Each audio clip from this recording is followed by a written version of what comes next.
నమస్తే అండి. నా పేరు doctor Vivekananda, consultant orthopaedic surgeon, HRC hospital Begumpet అండి. ఈరోజు నేను ఈ మోకాళ్ళ మార్పిడి ఆపరేషన్ గురించి కొద్దిగా వివరంగా మాట్లాడదామని మీ ముందుకు వచ్చాను. సో ఈ మధ్య కాలంలో మనం చాలామంది నోట వింటున్న పదము రోబోటిక్ నీ రీప్లేస్మెంట్ అండి. సో రోబోటిక్ నీ రీప్లేస్మెంట్ అంటే రోబోట్ యొక్క సాయంతో రీప్లేస్మెంట్ చేయడం జరుగుతుంది తప్పితే రోబోట్కే వదిలేసి మొత్తం సర్జరీ దాంతో చేయించడం జరగదండి.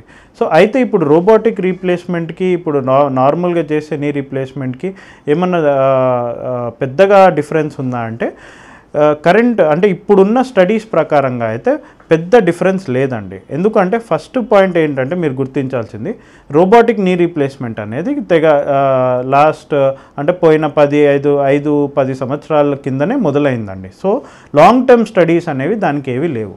పాత టెక్నిక్ అంటే రెగ్యులర్ కన్వెన్షనల్ నీ రీప్లేస్మెంట్ అంటే మాన్యువల్గా చేసే నీ రీప్లేస్మెంట్లో కనీసం 30-40 అంటే 30-40 సంవత్సరాల స్టడీ డేటా ఉందన్నమాట. అంటే స్టడీస్ అన్నీ ఎలా ఉన్నాయి, వాటిలో రిజల్ట్స్ ఎలా ఉన్నాయి అనేది 30-40 సంవత్సరాల స్టడీస్ ఉన్నాయండి.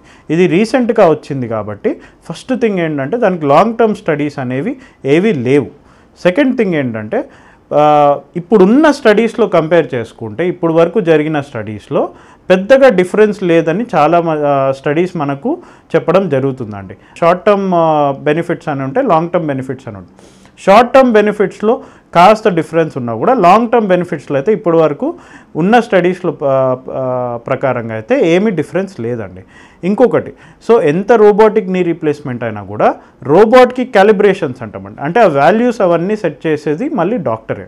సో ఆ రోబోట్ అనేది కేవలం అలైన్మెంట్ అంటే బరువు పడే ఆ యాక్సిస్ ఉంటుందండి. అంటే బరువు ఏ లైన్లో పడుతుందో అంటే తుంటి నుంచి మోకాల నుంచి మన పాదం దాకా పడే ఆ యాక్సిస్ అంటామండి.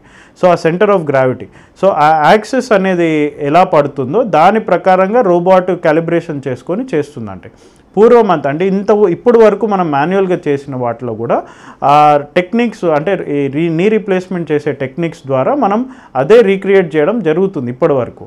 సో రోబోట్తో అడ్వాంటేజ్ ఏం చెప్తారు అంటే అక్యురేట్గా ఉంటుంది అని చెప్తారు.